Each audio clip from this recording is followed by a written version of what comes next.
So for quite some time, I've been planning on spending New Year's Eve in downtown Seattle with my family. Or at least I was. I'm not really sure what I'm going to do now exactly. I'm new-ish to the area, having just moved to Seattle from Olympia before Thanksgiving. The Space Needle is just a short drive from my new apartment. I thought it would be really fun to host family and watch the light show this year. I joined a group on Facebook to meet new people. This was back in November. The group was tight-knit and was meant for people that had similar interests. I actually met 3 really great people on there. One who's been planning to join my family this year at the Needle. However, of course there's a however, I also met some creeps, I guess. At least, I can only imagine that they found me through there. I started receiving direct messages from a guy that I didn't know, and to be frank, his profile looked pretty scammy. I wasn't exactly fooled, but I wasn't immediately scared, just annoyed at another scammer.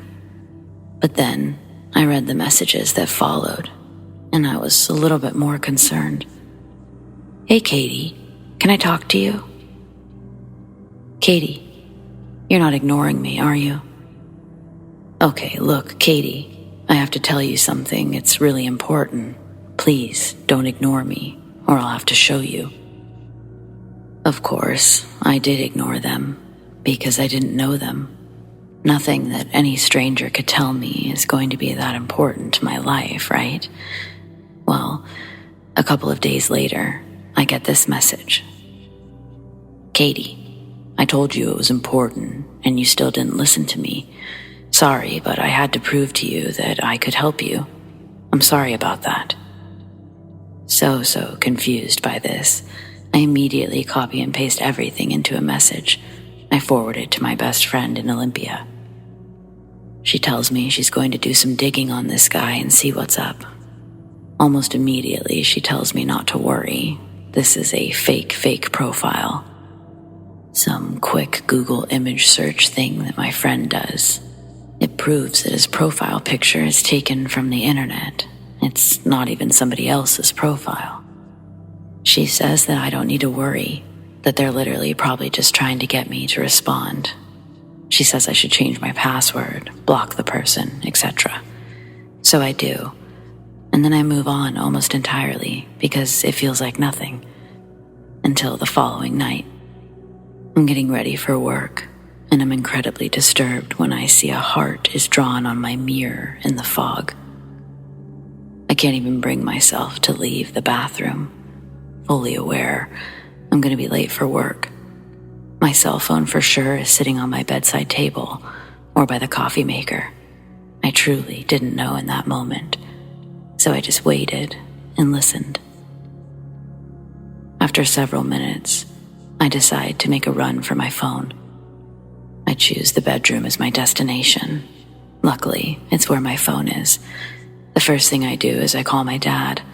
The second thing I do is I call the police per his instructions.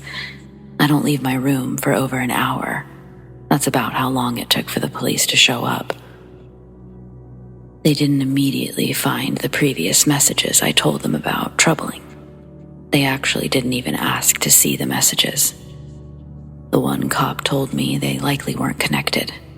Honestly, they didn't seem to believe me. Maybe one of the officers because she was a female, but the other was rather dismissive. I asked if they could check the whole place, and they did. As they did, I checked my computer, my Facebook.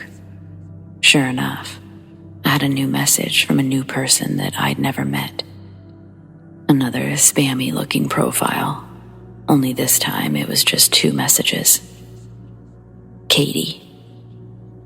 Followed by a single red heart. I showed the officers, and that's when they asked me to come down to the station, saying I could file a formal complaint. They recommended I bring my laptop. They could make copies of the messages, but also they could work to track where the messages were coming from. This all took place just before and right after Christmas. It's been one of the worst holidays to date. I was really looking forward to spending time with my family in the city. Now I'm just crippled with anxiety. checking my phone every 5 seconds to see if the police have any information, checking to see if I've gotten any more messages.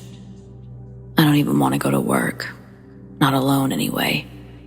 Truly, it's awful. I hate this for anyone who's had to go through it. I know it seems extreme, but I've literally been worried someone's going to kill me. Currently, my older brother is staying with me, but even he can't stay forever. He'll be here until the landlord at least agrees to change my logs. There's no surveillance around here, so unfortunately they can't help with IDing anyone. So I just wait. As for New Year's Eve, I don't know. I may just go back to Olympia where I don't have a stalker.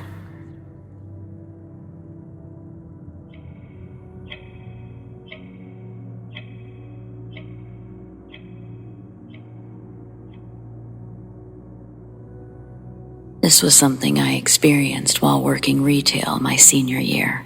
It's been over 10 years, but it's a pretty memorable story.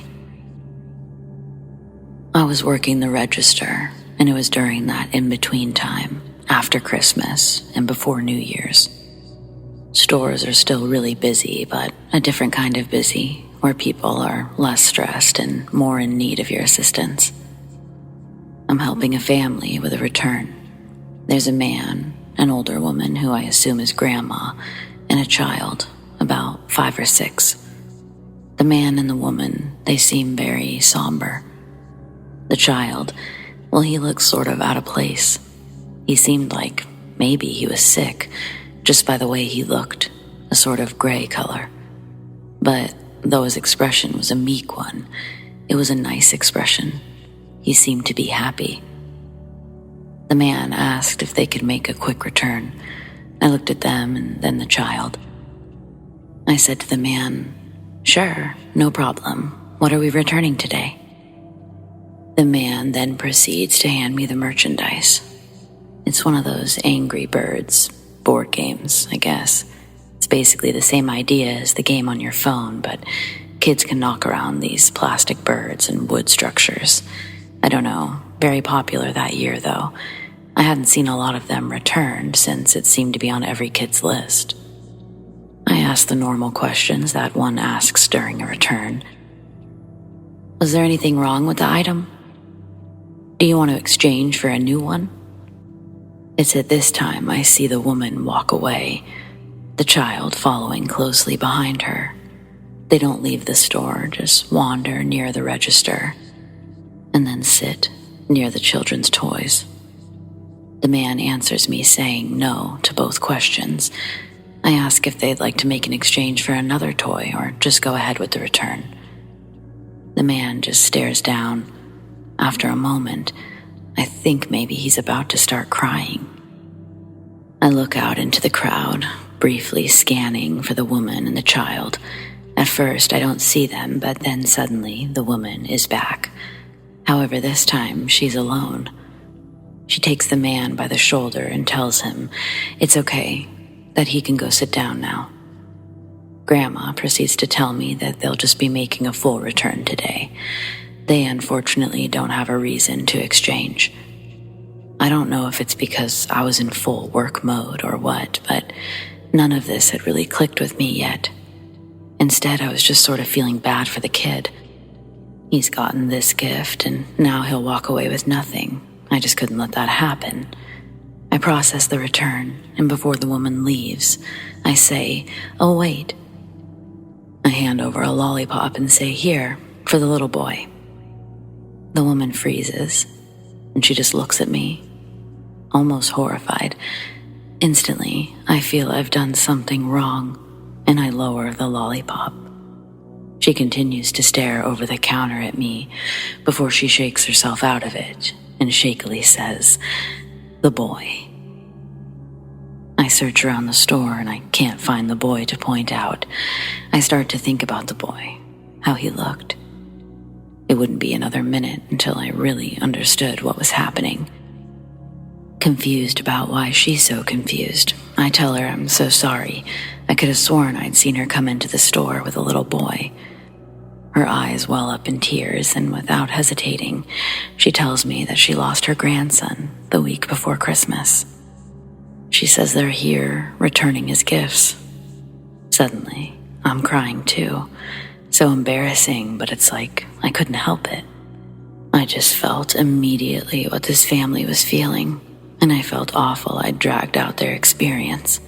But then, the woman grabs my hand with the lollipop still inside, and she says, "Grape was his favorite, you know." She smiles through her own tears, and before she walked away, I found myself blurting out, "He's always with you." And then I grabbed my coworker at the register, asking if she could cover for me.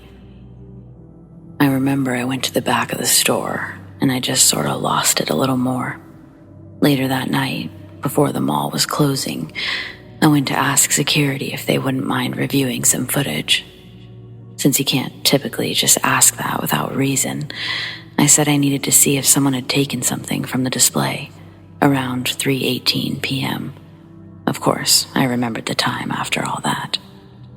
I can see me, I can see the man, the old woman, but there is no little boy. Not in the beginning when I saw him, and nowhere else to be found. I told security thanks, and then I left. It was such a chilling experience. Not scary, I guess, just sort of mind-bending. I never saw a photo of the woman's grandson, but I'm just sure that's who I saw.